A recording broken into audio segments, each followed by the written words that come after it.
Imagine a future where medicine isn't just about general treatments, for general illnesses, but about interventions perfectly designed for you. Every decision, every therapy, tuned to your unique biology. Sounds like something straight out of a sci-fi movie, right? Yeah. Well, get ready, because that future, it's rapidly becoming our present. Today, we're diving deep into personalized medicine, often called precision medicine. It really is a profound paradigm shift. Yeah. We're moving away from that one-size-fits-all approach to healthcare.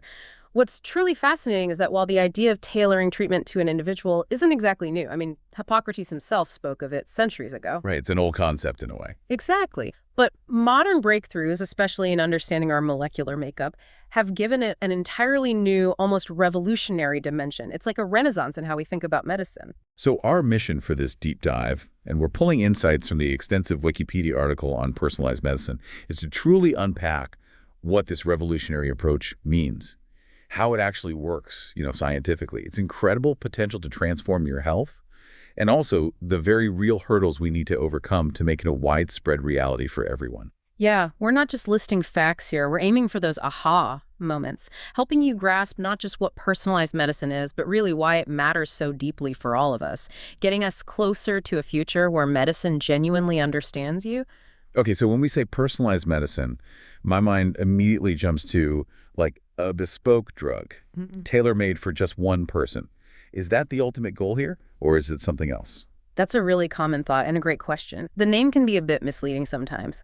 Personalized medicine, or you might hear precision medicine, stratified medicine, even P4 medicine. P4, what's that stand for? That's predictive, preventive, personalized, and participatory. It's fundamentally about grouping people into different categories. Then, medical decisions, practices, treatments, they're carefully tailored to these groups, or sometimes, yes, to the individual patient, based on their predicted response or their specific risk of disease. So connecting that to the bigger picture, it's a deliberate move away from the traditional one-drug-fits-all model that we've relied on for so long. The U.S. President's Council of Advisors on Science and Technology put it nicely. They clarified precision medicine as the tailoring of medical treatment to the individual characteristics of each patient, the ability to classify individuals into subpopulations that differ in their susceptibility to a particular disease, in the biology or prognosis of those diseases they may develop, or in their response to a specific treatment. Okay, so it's more about finding the right group you belong to, medically speaking, rather than a completely unique treatment just for you every single time. And I'm guessing the explosion of knowledge from genomics, our understanding of DNA, has been a major game changer here, offering those clear biological markers to define these groups. Absolutely. You've hit the nail on the head. The rise of genomics is really the engine driving this entire revolution. That distinction really helps clarify things. But okay, how do they actually do this? What's the science allowing us to categorize people into these precise medical subgroups? This is where it gets really interesting. Fundamentally, it comes down to understanding your unique biological blueprint. Every single one of us has a distinct variation of the human genome. And while, sure, many of those variations don't affect our health directly, an individual's well-being is always this complex interplay. It's genetic variations, plus our behaviors, plus the environment we live in. So modern personalized medicine, it relies on cutting-edge technology that can confirm a patient's fundamental biology. We're talking about like looking at their DNA, their RNA, or even their proteins. Okay, so the core components. Right. For instance, genome sequencing. That can rapidly reveal tiny DNA mutations that influence diseases like cystic fibrosis or certain cancers. But it doesn't stop there. Something called RNA-seq offers an even more dynamic picture. See, unlike your DNA, which is pretty static, RNA levels can change. They respond to your environment. So it shows what's active right now. Exactly. It shows which RNA molecules are actively involved with specific diseases at this moment. Think of it like getting a real-time weather report of your cellular activity, not just the long-term climate history from your DNA. Wow. So we're talking about a literal snapshot of your genetic code and how it's currently expressing itself. That's incredibly detailed. But how do researchers then connect these molecular details? Right. I mean, this must be vast amounts of data to specific diseases or, crucially, to effective treatments. How do they make that leap? That's where powerful analytical tools come into play. Researchers often use methods like genome-wide association studies. You might hear them called GWA studies. GWA studies, okay. Imagine they're tackling a specific disease. What they'll do is sequence the genomes of many, many patients who have that disease, and then they meticulously search for shared mutations or perhaps single nucleotide polymorphisms. We usually call them SNPs. SNPs, like tiny genetic typos. Kind of, yeah. A single letter change in your vast DNA sequence. But these minute changes can sometimes have massive implications for health. For example, the very first GWA study back in 2005, it identified 2 specific SNPs associated with age-related macular degeneration, ARMD. Once identified, these mutations become crucial biomarkers. They can then be used to diagnose the disease in future patients, often much earlier than before. That makes sense. And this approach extends really well to disease risk assessment. By predicting your risk for a particular disease based on one or maybe several genes, physicians can then initiate preventative treatment. Or they might recommend targeted lifestyle changes before the disease even shows up. It's like having a proactive health roadmap, allowing you potentially to sidestep issues before they become serious problems. That's incredibly powerful. So not just treating disease after it appears, but potentially preventing it, or at least customizing the approach way earlier. It feels like it could revolutionize how we think about health. So what does this all mean for you? Say, in a clinical setting? What are the practical benefits and applications we're seeing now, or maybe can expect to see in your doctor's office pretty soon? Oh, the benefits are potentially vast. It's fundamentally about shifting medicine from being reactive to being preventative and precise. Let's start with diagnosis and intervention. Imagine a world where a cancer diagnosis isn't just cancer, but this specific genetic subtype of cancer that we know will respond best to drug X, and definitely not drug Y. Right, getting super specific. That's the paradigm shift genotyping, getting your individual DNA sequence offers. It moves us from these broad strokes to pinpoint accuracy. That potentially saves patients from ineffective treatments, wasted time, unnecessary side effects. And companies are offering this now, right? Like direct-to-consumer tests. Right. Yeah, companies like 23andMe, Illumina, they're making this kind of genomic information increasingly accessible directly to consumers, which is a whole other conversation, but it's happening. Now, building on that precision in diagnosis, the next logical step is tailoring the treatment itself. And this brings us to the fascinating field of pharmacogenomics. Pharmacogenomics, tailoring drugs to genes. Exactly. It's all about making sure you get the right drug at the right dose based on your unique genetic makeup. The aim is to prevent adverse reactions, ensure the dosage is appropriate, and really maximize the drug's effectiveness. Can you give us an example of how that works in practice? It sounds like it could dramatically improve patient safety. Absolutely. Take warfarin. It's a common anticoagulant, a blood thinner, but it can be notoriously tricky to dose correctly. There's quite a high rate of adverse events, like dangerous bleeding.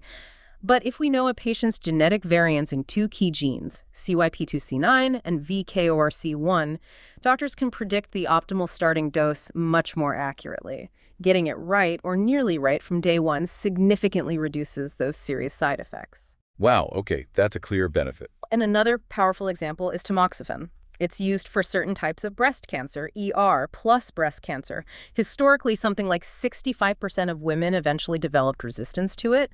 Research found that mutations in a gene called CYP2D6, which affects how tamoxifen is broken down in the body, actually made the drug ineffective for some patients. So they were taking it for nothing. Potentially, yes. Now, women are often genotyped for these mutations first. This ensures they receive a drug that will actually work for their specific biology, rather than enduring months of therapy that offers no benefit. And this idea of individualized treatment, it extends even further into something called theranostics. Theranostics, that sounds like a mashup. It is. It's a fantastic blend of therapeutics and diagnostics. Imagine a single agent, maybe using advanced medical imaging, that can not only find a cancerous tumor with incredible precision, but then immediately deliver a targeted treatment directly to that tumor.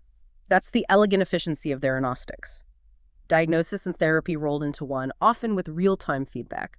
Think of radioactive iodine for thyroid cancer. It finds the thyroid tissue and treats it at the same time. That's a classic example. It's essentially like a medical-guided missile that finds its target and takes action. That's incredibly sophisticated stuff. Exactly. And the power of genomics also really boosts preventive care. Genotyping for genes like BRCA1 and BRCA2, which we know are linked to a higher risk of breast or ovarian cancer, allows for early identification of that risk. This empowers individuals and their doctors to take preventative measures, maybe increased screening, or consider interventions that could delay or even prevent the disease from ever starting. It's about getting ahead of potential health issues. Instead of just reacting. Right. And this precision also promises to revolutionize drug development and usage. Personalized medicine can make clinical trials for new drugs safer, smaller, maybe faster, by selecting only those patients who are most likely to benefit. This could ultimately speed up the availability of new, effective treatments. It truly brings us closer to that ideal, therapy with the right drug at the right dose in the right patient.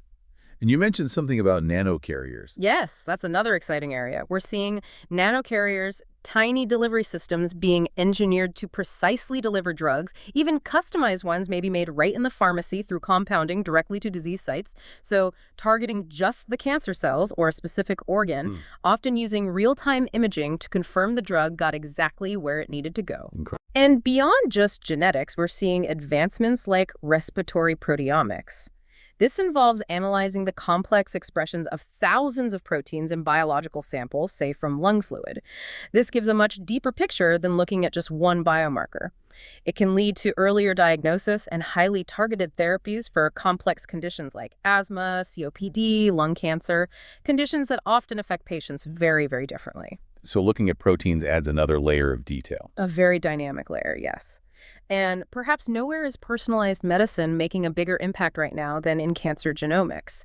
By meticulously characterizing the genes associated with a patient's specific cancer using high-throughput sequencing, we can get a much better handle on something called tumor heterogeneity. Heterogeneity, meaning the tumor isn't all the same. Exactly. That's the genetic diversity within a single tumor. This insight is critical because it tells us why some parts of a tumor might respond to a drug while others don't, leading to resistance. So we're not just fighting a single enemy, but maybe a whole diverse army within the tumor itself. That's a great analogy. And understanding that army allows for truly targeted therapies. For instance, the drug, trastuzumab, maybe better known as Herceptin, it's only prescribed if a patient's breast cancer is found to overexpress a specific receptor called AIR2. If it doesn't, the drug won't work. Similarly, imatinib, or Gleevec, treats chronic myeloid leukemia by inhibiting a very specific protein that drives that cancer. There are now reports, like the Foundation 1 CDX report, that analyze a tumor biopsy's genetic profile and then recommend specific drugs, directly linking the tumor's biology to the most effective treatments available.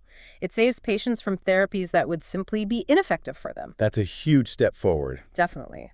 And finally, personalized medicine can enhance population screening.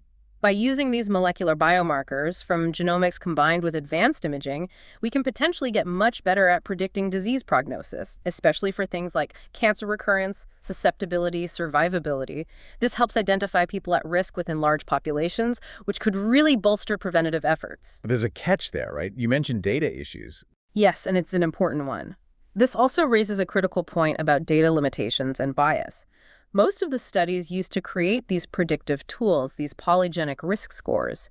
Historically, they've focused predominantly on people of European ancestry. Right. This means the predictions might be less accurate for people from other populations, and that could, unfortunately, end up exacerbating existing health disparities if we don't make a concerted effort to build truly diverse and global data sets for this research. It sounds like a truly utopian vision for healthcare in many ways, this ability to genuinely customize care, prevent disease, target treatments with such incredible precision.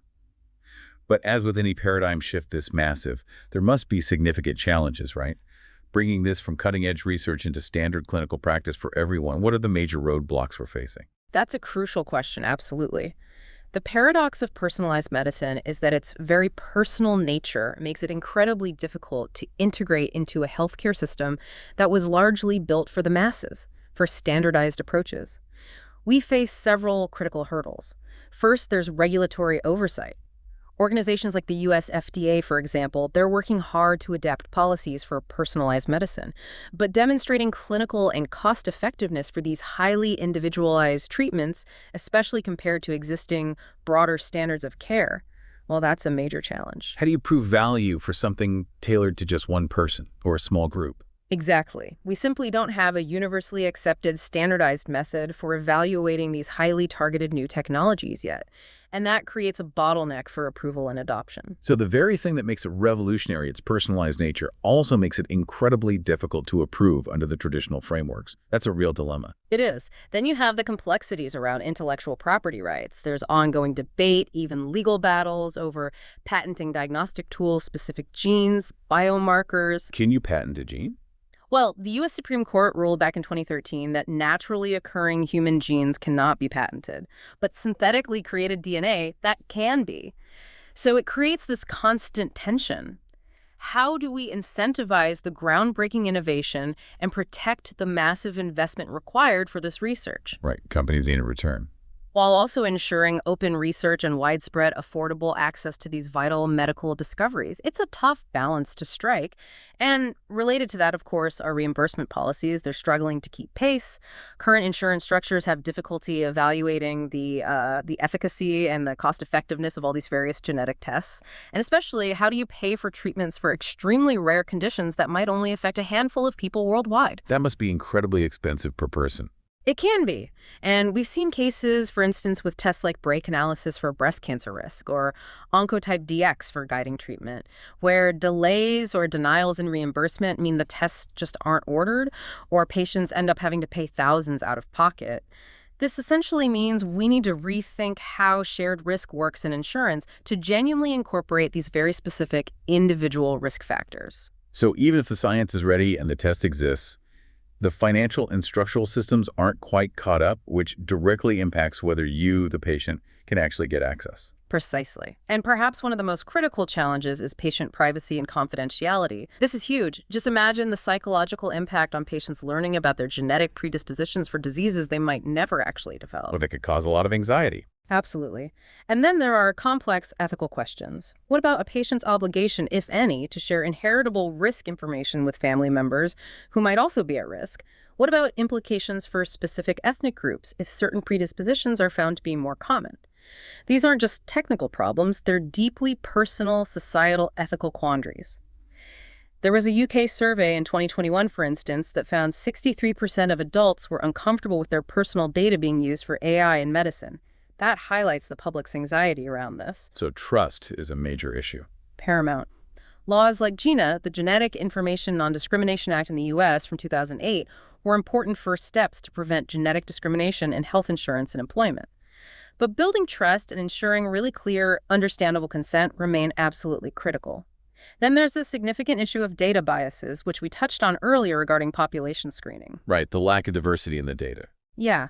If the algorithms that interpret our genetic information and the underlying genetic testing samples they're trained on are predominantly from one population historically, often people of European descent, like in the famous Framingham heart study, then the resulting predictions can be biased. They can be less accurate for people from other backgrounds. And this could unintentionally widen existing health disparities rather than narrowing them, which is the opposite of what we want. So we need the data to reflect everyone. We absolutely need truly diverse global data sets to ensure personalized medicine benefits everyone equitably. It's an ethical imperative as much as a scientific one. And finally, there's just the sheer challenge of implementation itself. It's easy to talk about, harder to do. A significant portion of the human genome is still, believe it or not, unanalyzed or poorly understood. We can't yet fully leverage all the available genetic information for treatment. Plus, processing these massive amounts of genetic data, it's computationally taxing, requires huge computing power, and it's still prone to errors in sequencing or interpretation. So the tech needs to keep improving too. Constantly. And to truly implement an end-to-end personalized medicine healthcare system, we need robust infrastructure, advanced technology that's reliable and affordable, and really comprehensive training for the physicians and other healthcare providers who will actually be using these incredibly sophisticated tools day to day. It's a massive undertaking on all fronts. Wow. What an incredible journey we've been on. From, the earliest ideas of tailoring care way back with Hippocrates right down to the microscopic world inside ourselves today. Personalized medicine is truly transforming our understanding of health and disease. It really feels like it's moving us closer to that ideal you mentioned, the right drug for the right dose for the right patient, in ways we could only really dream of just a short while ago. It certainly promises to shift the emphasis, moving from just reacting to illness towards proactively preventing it, and making our treatments far more effective, hopefully less burdened by that awful trial and error process so many patients go through. But as we've discussed, while the scientific and technological advancements are absolutely breathtaking, the pathway to widespread equitable adoption, it's definitely fraught with significant regulatory, financial, ethical, and practical challenges. These require careful, thoughtful consideration from all of us scientists, policymakers, clinicians, and the public. So maybe the final thought to leave people with is this. If we truly move towards this future where our most personal health data becomes deeply understood and widely accessible, what new responsibilities do we as individuals then bear? How do we actively manage our own precision health journey in this new era? That's powerful food for thought indeed. Empowerment, but also responsibility. Thank you for diving deep with us today on this fascinating topic.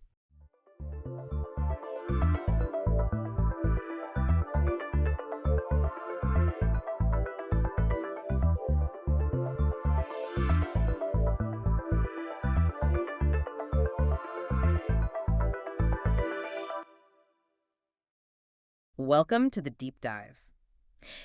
Today we're plunging into something huge, often unseen, diplomacy.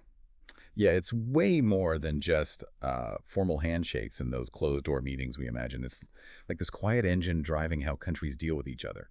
So our mission here in this deep dive is to really trace its path. We want to explore the surprising origins, how it evolved all over the world, and the many, many forms it takes. We'll be pulling insights straight from our source material to get a handle on how this ancient art still influences modern life and maybe how it affects your world, too. Absolutely. And what's really fascinating when you look at the sources is just how widespread and varied diplomacy has always been across so many cultures over millennia. It definitely wasn't just invented in the West recently. You really get this picture of a global tapestry, different societies figuring out how to manage complex relationships, avoid conflict, push their interests forward, long before we had the fancy terms for it. Okay, right. So let's unpack that a bit. Start with a clear definition. What is diplomacy, fundamentally? At its heart, it's communication. But it's specific communication, right? It's done by representatives, could be from states or intergovernmental groups like the UN, even NGOs sometimes.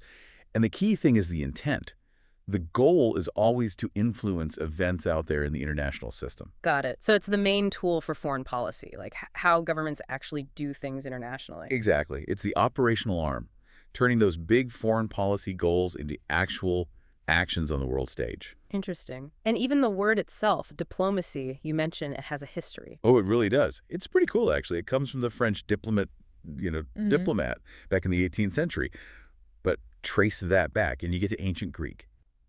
Diploma literally meant an object folded into. Folded into, like a letter. Sort of, yeah. It referred to official documents from a ruler, maybe granting a privilege, like a travel pass or an agreement. Folding it was how they kept it private before envelopes existed. And over time, diploma just started to mean any official document, especially treaties between governments. So that's how it eventually came to mean the whole art of international relations. It literally started with folded bits of paper shaping history. That's a fantastic origin story, and it really underscores your point. This is not a modern invention at all. The roots go way, way back. Like I was reading in the sources about some of the earliest known records, the Amarna letters. 14th century BC. Yeah, incredible stuff. These were messages between Egyptian pharaohs and rulers in Canaan, basically Bronze Age international relations. So what do those letters, and then later that big Egyptian-Hittite peace treaty, like one of the first ever after that huge battle in 1274 BC, what do they tell us about the basics being laid down even then? Well, it shows us that even thousands of years ago, diplomacy wasn't just, saying hello. It was already about sophisticated strategies. Power management, trying to avoid conflict. Those Amarna letters, they show states grappling with trust, security, influence, the same stuff we deal with now. And that Hittite treaty, it's solid proof of that enduring human need to formalize peace, make it official, especially after a massive war. Okay, let's jump forward a bit to ancient Greece. The city-states had envoys, sure, but they also had this role called a proxenos. Right, the local connection. Yeah, a citizen in one city who had friendly ties, maybe family in another city. It sounds almost like an early kind of consul, doesn't it? It does have that flavor, yeah. Leveraging personal networks for state purposes. And then you've got Alexander the Great. We think of him as the military guy, obviously, but the sources highlight his surprising use of diplomacy through marriage, taking Roxana as his wife, for example, to help manage conquered people. It really highlights how personal diplomacy could be back then, almost tribal sometimes. The Prasinos was all about using local trust. And Alexander's marriages, like with Roxana, show how deep personal relationships, even, strategic ones, could be used as statecraft to consolidate power, blend cultures. It was kind of soft power before anyone called it that, creating shared interests. Okay, moving ahead again. The Ottoman Empire, the Sublime Porte, they called it. The gate. Its power was immense. It forced Italian states like Venice and Genoa to really focus on keeping good relations. But the sources suggest it did more than that. It actually changed what a diplomat was. How so? That's a really key point.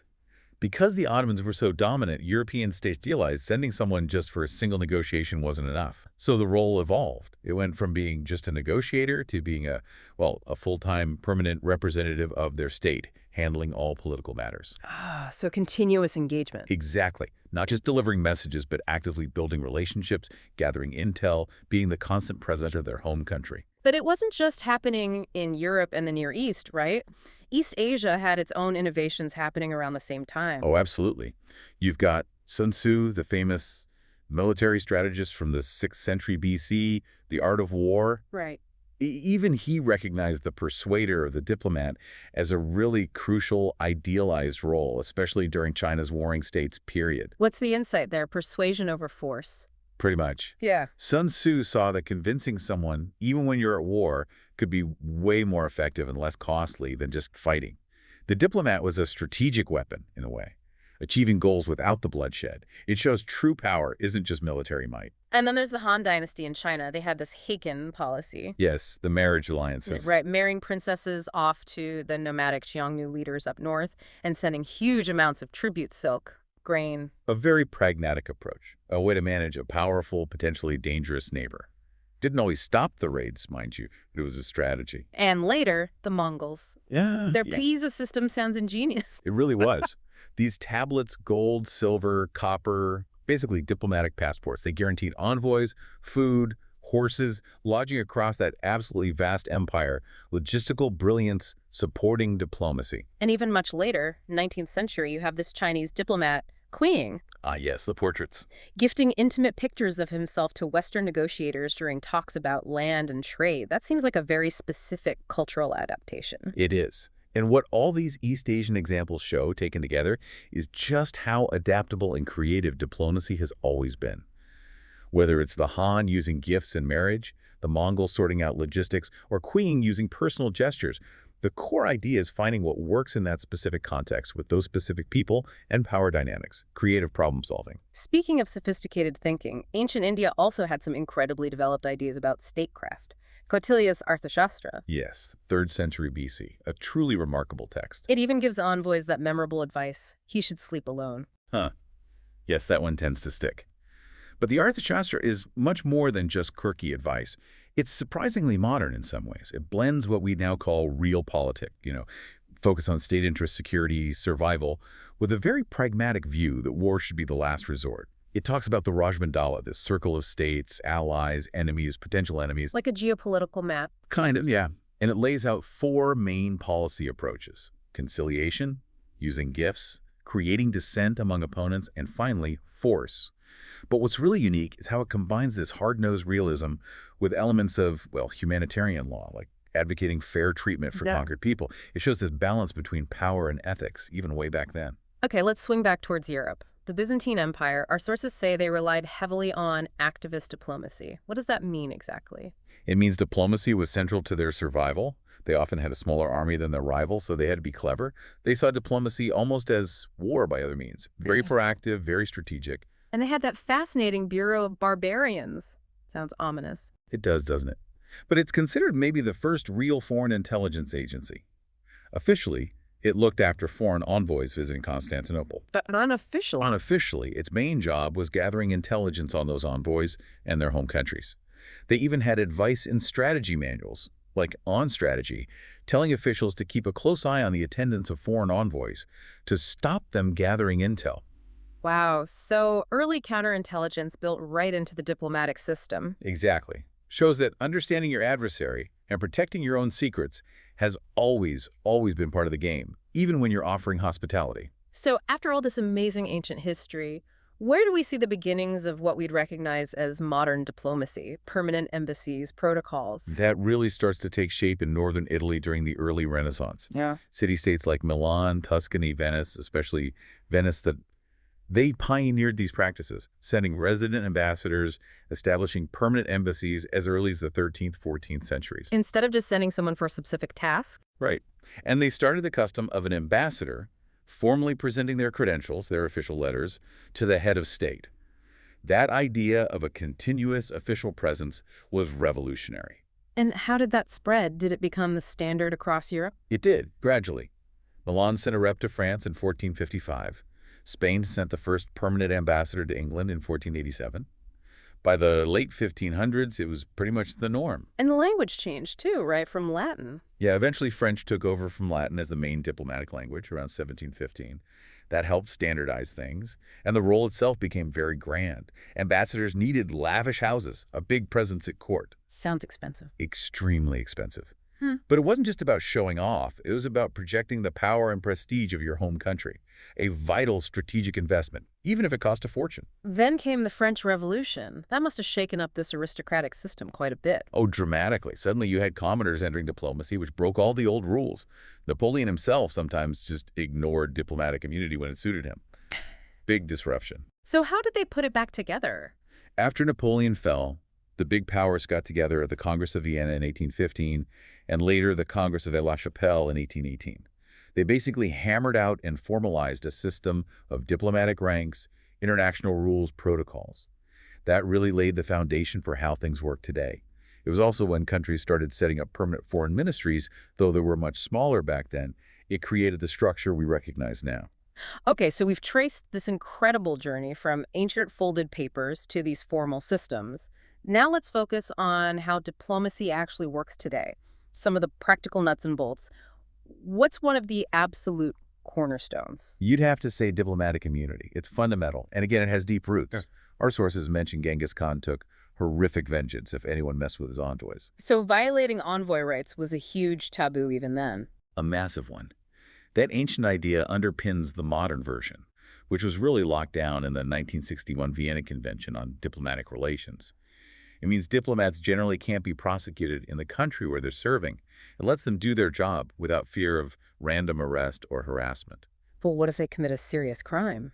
Then the host country can declare them persona non grata, basically, an unwanted person. Yeah. Get kicked out and usually face justice back home. Okay. And what about the diplomatic bag? Sounds a bit old-fashioned, like something from a spy movie. Yeah, it does, but it's still incredibly important and way more than just a briefcase these days. Our sources point out that some countries, like the U.S., will declare entire shipping containers as diplomatic pouches. Seriously? For what? Sensitive equipment, documents, maybe even secure building materials for the embassy. It shows how vital that secure, private communication channel is. Without trusting that the bag won't be opened, a lot of sensitive diplomacy just couldn't happen. Right. And that need for security, for sensitive information, it obviously connects diplomacy to intelligence gathering. But isn't that a blurry line? How do we separate legit diplomatic info gathering from, well, spying? It is blurry, but there are distinctions. Our sources talk about openly acknowledged roles, like military attachés. Their job is to learn about the host country's military, but through open, permitted means, attending parades, reading publications, talking to counterparts. They don't hide what they do. Okay, that's above board. Then you have the deep cover spies operating with fake embassy jobs, illegally gathering secrets, maybe running spy rings.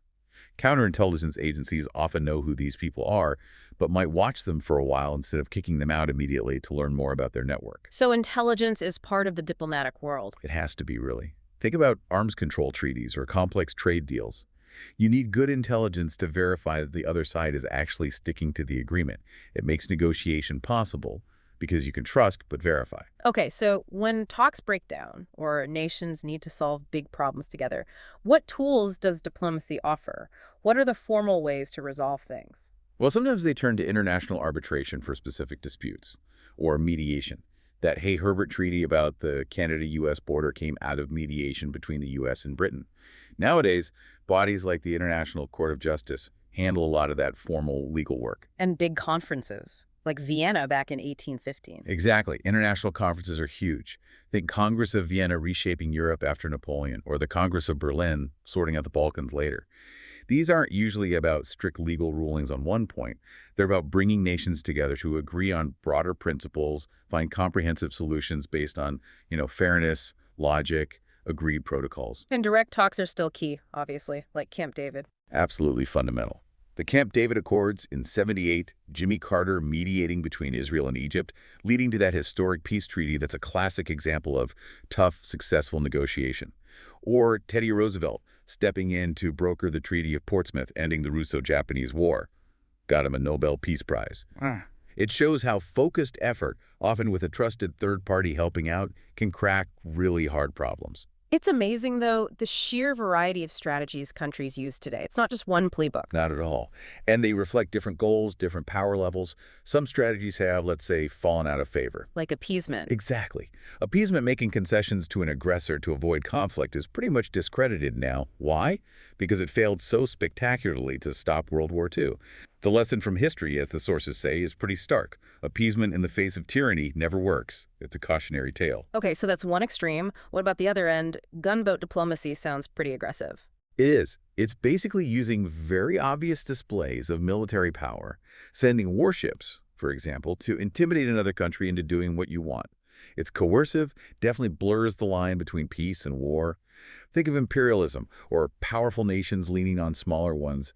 That Don Pacifico incident in 1850, where Britain blockaded a Greek port. Classic gunboat diplomacy. So you've got the failed strategy of appeasement, the coercion of gunboats, but then there's soft power. That sounds completely different. It really is. Soft power, or hearts and minds diplomacy, as Joseph Nye defined it, it's the opposite of coercion.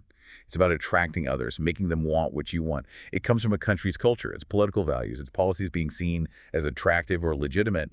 It's influence through admiration, not force. Any examples? The sources give a great one. China's panda diplomacy, using giant pandas as diplomatic gifts to build goodwill and cultural ties. It's charming, memorable, and effective in building positive associations. Sometimes attraction works better than pressure. Fascinating.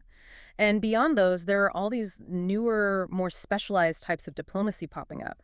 Science diplomacy, for example. Yeah, that's a really interesting one. It's using scientific collaboration between nations to tackle common problems.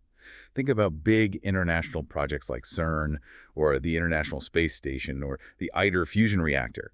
When scientists from different countries, even rival countries, work together on things like climate change research or particle physics, it naturally builds bridges and partnerships that can sometimes cut through political tensions. And migration diplomacy, that sounds very current, using population movements as a tool. Exactly. It's about how countries use migration refugees, workers moving abroad, diasporas as part of their foreign policy. Yeah. Syrian refugee crisis is a huge example. The impact on Jordan, Lebanon, Turkey gave those countries leverage in negotiations over aid, border policies, regional alliances. It shows how human movement itself is a powerful factor in international relations. And technology must be changing things too. Public diplomacy, digital diplomacy. Oh, completely changing the game. Traditional diplomacy was government to government. Public diplomacy aims to influence foreign publics directly. And digital diplomacy uses tools like Twitter, Facebook. Twiplomacy is a real term. Leaders in embassies can bypass traditional media and speak straight to citizens in other countries. Creates new opportunities, but also new challenges in managing perception. That brings up a good question. Is diplomacy only between nations? What about city diplomacy? That's a growing field. Cities are increasingly acting on the international stage themselves, on issues like climate change, migration, economic development. They can form partnerships with other cities across borders, leveraging their direct connection to citizens and local issues. They're becoming global players in their own right, sometimes independent of their national governments. And one more. Quiet diplomacy, the softly approach, seems counterintuitive today. But often very effective. Quiet diplomacy means using secret negotiations, back channels, or sometimes deliberately not doing something publicly to send a message or influence another state. Maybe it's avoiding looking like you're bullying a neighbor, like South Africa's approach to Zimbabwe sometimes. Or a big power might signal displeasure subtly, like President Bush skipping a summit when he didn't get UN backing for an invasion. Sometimes silence or unseen action is the loudest statement. So it's really clear, listening to all this, that diplomacy isn't just for the big global players. Small states depend on it too, maybe even more so. Absolutely. Small states often have huge incentives to support international cooperation and use diplomacy effectively. They're often disproportionately affected by global issues like climate change or economic shifts. Diplomacy is their main way to get their voice heard and their interests protected on the world stage, even if they have limited resources. That makes high-quality diplomatic training crucial for them. And that focus on training goes way back. Early manuals like Etienne Dolet's were written centuries ago to guide diplomats. So wrapping this up, what's the big picture? We've gone from ancient solded documents, strategic marriages, all the way to PANA diplomacy, Twitter diplomacy, complex global treaties. It's quite a journey. It really shows diplomacy as this constantly evolving, incredibly adaptable human endeavor, doesn't it? It's this mix of ancient wisdom that the core needs haven't changed that much and modern innovation, always trying to manage that complex web of international relations. And crucially, it's not always about the dramatic, headline-grabbing moments. So much of it is persistent, quiet, nuanced work behind the scenes, just trying to keep things stable, avoid conflict, build connections. Right. And maybe the key takeaway for you listening is that underneath all the history and complexity, diplomacy comes down to finding shared understanding, that continuous, often difficult effort to prevent conflict and build bridges between people, between nations. So here's something to think about. With things like digital diplomacy and city diplomacy becoming more prominent, where is this ancient art headed next? And more personally, how might those changes eventually touch your local community or even just how you interact online?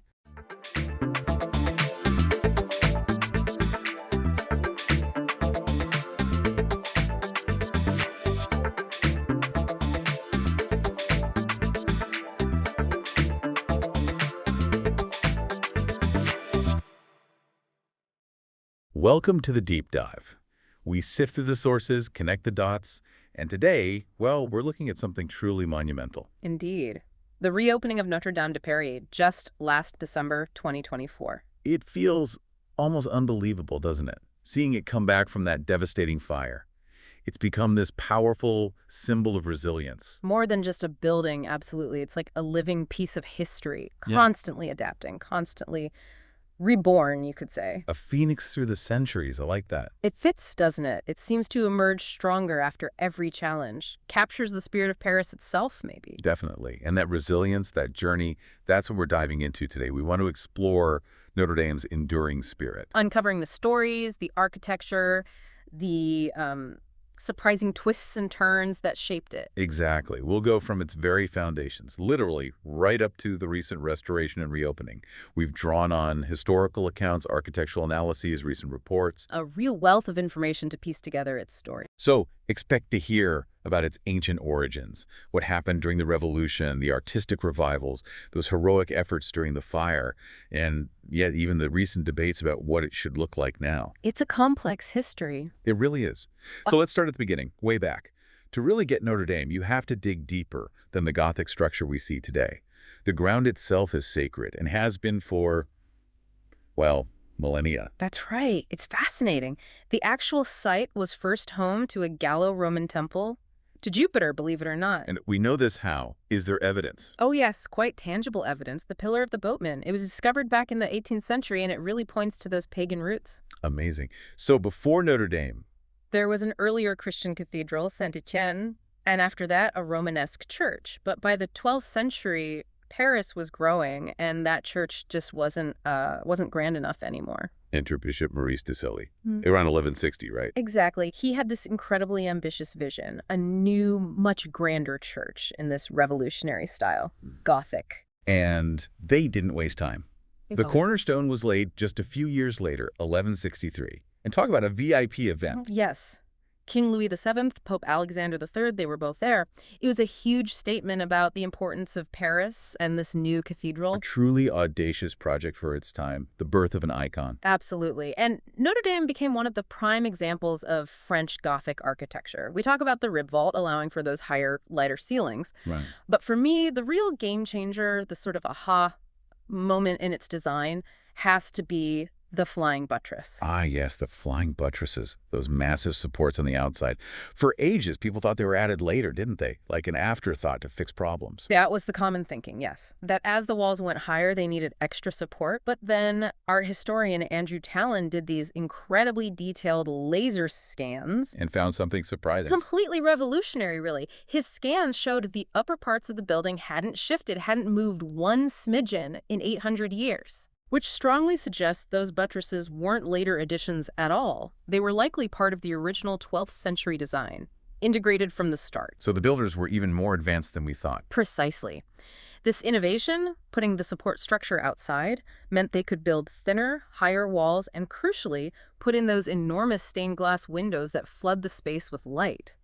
That's the Gothic signature. And these early buttresses were huge. Impressive, reaching out about 15 meters. Real feats of engineering. It just changes how you picture the construction, which wasn't quick, obviously. No, a multi-generational effort. The choir was mostly done by the late 1170s, but the western facade, the iconic towers, that took until around 1250. And even then, it wasn't finished evolving. Not at all. In the mid-13th century, you get architects like Jean de Chelles and Pierre de Montreuil pushing things further in the rayonnant style. Rayonnant, meaning? Meaning radiating, like rays of light. They aimed for even more light, more glass. They enlarged the rose windows in the transepts, making the interior feel almost weightless. You can really sense, even from early descriptions, that people knew this was something special.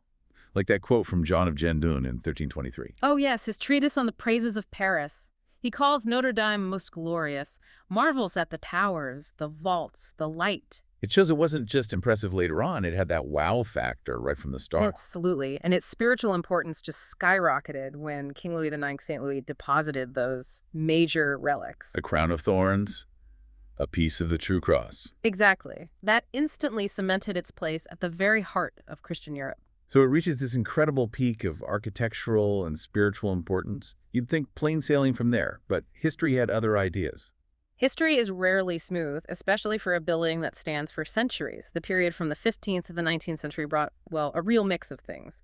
Royal pageantry, yes, but also neglect. Like the coronation of Henry VI of England, as King of France, no less. Right there in Notre Dame in 1431, he was only 10. A strange moment in Franco-English history, certainly. But then taste changed, the Renaissance arrived, and suddenly Gothic was, well, old-fashioned. Out of style. Yeah. So what happened? Did they change it? There was neglect and some questionable updates. Tapestries went up covering pillars. Worse, in the 18th century, chasing this idea of more light, they actually removed a lot of the medieval stained glass. No, not the stained glass. Sadly, yes. Thankfully, they spared the great rose windows. But then came an even bigger upheaval, the French Revolution. Right. This is where things get really intense for Notre Dame, the 1790s. Extremely intense. The cathedral was nationalized, like many church properties, Yeah. and it suffered terrible desecration. The statues of the kings on the facade. Yes, the 28 statues of biblical kings. The revolutionaries thought they represented French kings, so they climbed up and beheaded them. The case of mistaken identity with brutal consequences. Absolutely. And incredibly, many of those heads were just buried nearby and rediscovered by chance during digging in 1977. You can see them in a museum now. That's unbelievable. And the cathedral itself. It was repurposed, first as a temple of reason during the cult of reason phase, then rather ignominiously as a warehouse, stripped of its religious function entirely. But Notre Dame has this habit of bouncing back. It does. Enter Napoleon Bonaparte. He understood symbols. He restored the cathedral to the Catholic Church in 1801. And then used it for his own coronation in 1804. Precisely. Crowning himself emperor, right there, a hugely symbolic act, reclaiming the building's prestige. But the building itself was, by this point, in a terrible state of disrepair. Falling apart, basically. Pretty much. By the early 19th century, it was so run down that people were actually talking about tearing it down. Demolishing Notre Dame. It seems unthinkable now. It does. And that's where literature steps in to save the day. Victor Hugo. The Hunchback of Notre Dame, or Notre Dame de Paris, the original title. Exactly. Published in 1831, it was an absolute sensation. And Hugo wasn't just telling a story, he was making a passionate plea for the cathedral's preservation. He highlighted its beauty, its history, its decay. And people listened. They really did. The book created this huge wave of public awareness and affection for the building. It put pressure on the authorities. King Louis Philippe finally ordered a full restoration. Which led to that massive project starting in 1844. Right. Led initially by Jean-Baptiste Lassus, and then, most significantly, by Eugène Viollet-le-Duc, lasting 20 years. And Viollet-le-Duc. He wasn't just about fixing things, was he? He had his own quite strong ideas. Very strong ideas. His approach wasn't just restoration in the modern sense of preserving exactly what's left. It was more like an interpretation. He wanted to restore it to a state it might never have actually achieved, but which represented the ideal of Gothic architecture. So he added things. Oh, yes. Most famously, the spire the flesh. The original medieval one was removed in 1786. Viollet-le-Duc designed a new one, taller, more ornate, very much in his own Gothic revival style. And the gargoyles and chimeras we associate with Notre Dame, many of those are his additions too. That's fascinating. Raises questions about authenticity, doesn't it? Restoring versus reimagining. It absolutely does. It's a debate that continues today with historic monuments. But Viollet-le-Duc certainly left his mark. He even put his own face on the statue of St. Thomas at the base of his spire. Huh. The patron saint of architects. Little nod to himself. Yes. A personal touch. And even after all that restoration, it faced danger again. The Paris Commune in 1871. What happened then? The communards considered burning it down. There were fires set nearby. But apparently the plan was abandoned, partly because setting fire to the cathedral would have inevitably spread to the Hôtel Dieu hospital right next door, which was packed with patients. So saving the hospital inadvertently saved the cathedral. Seems that way. A sort of grimly pragmatic salvation. It just shows how precarious its existence has been at times. This constant cycle of significance, threat, and renewal, it carries on into the modern era, too. Absolutely. The 20th century saw Notre Dame regaining its central role in French life. Think of the Te Deum service celebrating the liberation of Paris in 1944 with de Gaulle there. A powerful moment. And there was that big cleaning project in the 60s. Yes, 1963.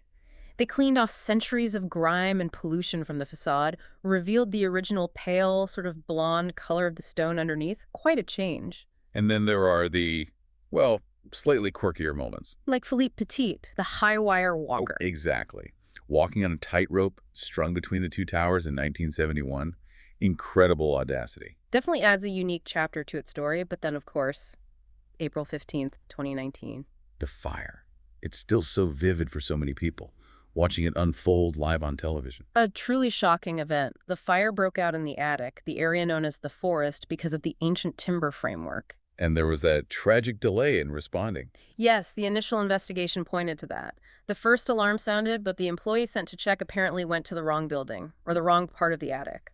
Precious minutes were lost before the fire brigade was called. And by then, it was just too late to stop it spreading rapidly through that old, dry timber. Exactly. The images were heartbreaking. The spire, Viollet-le-Duc spire, engulfed in flames and then collapsing around 7:50 p.m. It took about 750 tons of stone and led down with it. Just devastating. But amidst the horror, there was incredible bravery. The firefighters were absolutely heroic, over 400 of them battling the blaze for hours. There was a critical moment when they focused immense effort on the North Tower. Why the North Tower specifically? To save the belfry and the massive bells inside, there was a real fear the heat could weaken the structure, causing the bells to fall and potentially bring down the whole tower. They risked their lives going in there. Their efforts saved the main structure, didn't they? They did. Miraculously, the main stone vaulting largely held, preventing the fire from completely destroying the interior. The facade, the towers, the walls, the buttresses, the essential skeleton survived, and most of the stained glass, too. And the organ, the great organ. Incredible story, that. Over 8,000 pipes. And it suffered almost no significant damage from the fire itself, mostly dust and water damage, plus one pipe damaged by debris. It was painstakingly cleaned and restored, and just formally re-blessed in 2024.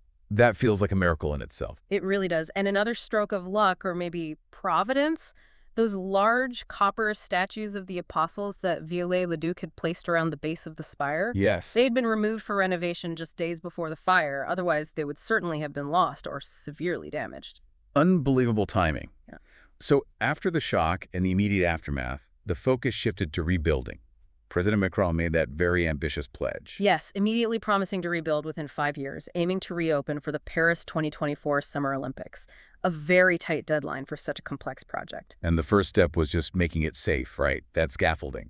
That was a huge challenge. The fire had melted and fused the scaffolding that was already up for restoration work around the spire. It weighed maybe 250, 300 tons and was threatening to collapse further onto the vaults. Removing it was a dangerous, painstaking operation. And shoring up the structure itself. Absolutely. Installing temporary wooden supports under the flying buttresses to ensure stability while the permanent repairs were planned. And amidst all that, a really poignant moment in April 2020. The Good Friday service. Yes, Archbishop Apetit held a small service inside the damaged nave. Just a handful of people, all wearing hard hats and protective suits. A powerful symbol of faith and resilience even then. He really was. Then came the actual reconstruction, choosing the materials. A massive undertaking. In early 2021, they selected around 1,000 oak trees, some centuries old, from forests across France, chosen specifically to replicate the medieval timber framework of the roof and the spire, using traditional methods where possible. Connecting back to that original craftsmanship, and the rebuilding process also led to new discoveries, didn't it? It did. That's another fascinating layer. During preliminary archaeological digs under the floor in 2022, they found several unexpected things. Statues, tombs, including a 14th century lid sarcophagus. Wow. Any idea who was inside? Still being studied, I believe, but perhaps even more significant was finding thousands of metal staples within the original stonework. Staples, like holding the stones together. Exactly. Iron staples used extensively in the initial 12th century construction. This led archaeologists to conclude that Notre Dame is now, quote, unquestionably the first known Gothic cathedral where iron was massively used to bind stones as a proper construction material. So another way those original builders were innovating. Hidden technology. Precisely. It adds another dimension to our understanding of how these immense structures were actually put together, a discovery only possible because of the fire, ironically. And all that work, the discoveries, the craftsmanship, it culminated in the reopening, December 7th, 2024. A huge moment. Archbishop Laurent Ulrich presided. World leaders attended. And a few days later, the crown of thorns relic, saved from the fire, was returned to the cathedral, a real sense of completion, of return. But the restoration journey wasn't entirely smooth sailing. There were debates, controversies. Indeed, particularly around the final appearance of the interior. General Georges Lelin, who oversaw the project until his death, warned that people might be shocked by how bright it looked. Shocked. Why? Because the cleaning removed centuries of accumulated grime and candle smoke, revealing the original blonde color of the stone. Some felt it looked too new, almost artificially white, losing the patina of age. Others argued it was simply restoring the intended medieval appearance. So a debate about what authentic means, the accumulated history versus the original state. Exactly that. And then there was the window controversy. Ah, yes, the proposal to replace some of the windows. President Macron suggested replacing 6 19th century stained glass windows in the side chapel's windows, designed by Viollet-le-Duc, importantly, and undamaged by the fire with new contemporary designs by the artist Claire Tabaret. That sounds like it would be controversial. It was hugely controversial. There was significant public backlash, petitions signed by over 140,000 people arguing against removing historic intact elements. And what was the outcome? Ultimately, in July 2024, the French National Commission responsible for historical monuments rejected the proposal. They decided to keep the Viollet-le-Duc windows, prioritizing the preservation of the cathedral's historical and architectural integrity as it was before the fire. Interesting. It shows how protective people feel about its history, even the 19th century layers. Definitely. It highlights that tension between preserving a monument as a historical document and allowing for contemporary artistic contributions. So Notre Dame stands restored, but these debates show it's still a living entity, provoking discussion about how we treat history. Precisely. It's not just a museum piece. Yeah. And that sense of continuity is beautifully captured in some of the restored elements. Like the new spire, the flesh. Yes. Installed in late 2023, it's topped by a new gilded rooster, replacing the one damaged in the fire.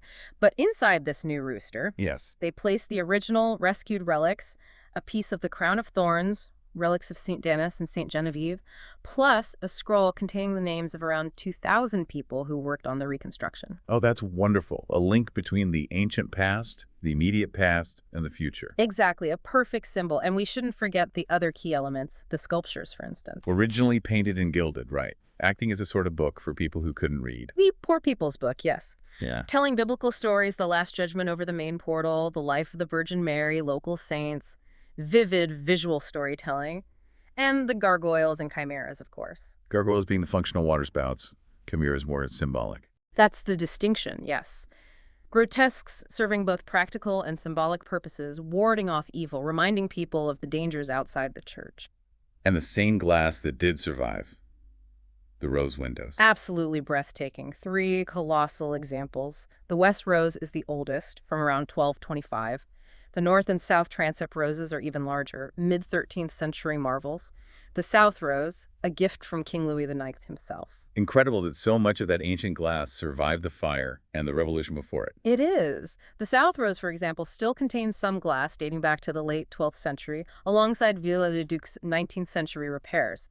Layers of history in light and color. We mentioned the great organ surviving. What about the bells and the clock? The 10 massive bronze bells in the towers also survived. They're not just for church services. They ring out for major national events, a real voice for France. As for the clock, Yes. the main 1867 clock mechanism was destroyed, but in another stroke of amazing fortune, an almost identical movement made by the same company around the same time was found sitting in storage in another Paris church. You're kidding. Not at all. Described as almost a miracle. It means they have the potential to restore the clock using a near-perfect contemporary match. Incredible. That is astonishing. Just one last point of interest. Who actually owns Notre Dame? That's an interesting arrangement.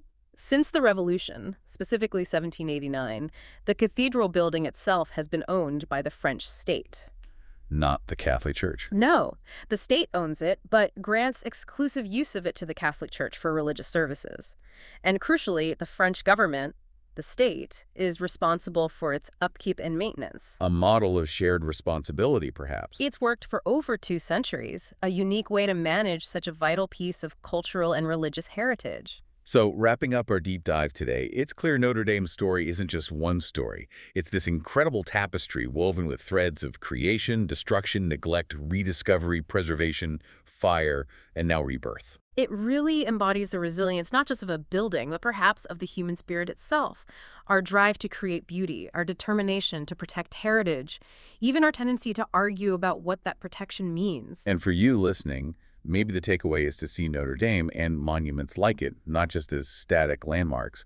They're dynamic entities. They absorb history. They reflect our changing values. They witness our triumphs and tragedies. Its journey really does remind us of that delicate dance between cherishing the past and navigating the present, the flow of time. Which brings us to a final thought. As Notre Dame stands restored, gleaming perhaps more brightly than it has in centuries, what do those recent debates about the whiteness of the stone, about keeping or replacing Viollet-le-Duc's windows, what do they tell us about our own relationship with the past? How do we balance meticulous restoration with the desire for authenticity? What is authenticity when a building has lived and changed for 800 years? Is it the original vision or the accumulated history? And what responsibility do we have to both? It's a complex question with no easy answer. Something to think about as Notre Dame begins its next chapter. Join us next time for another deep dive.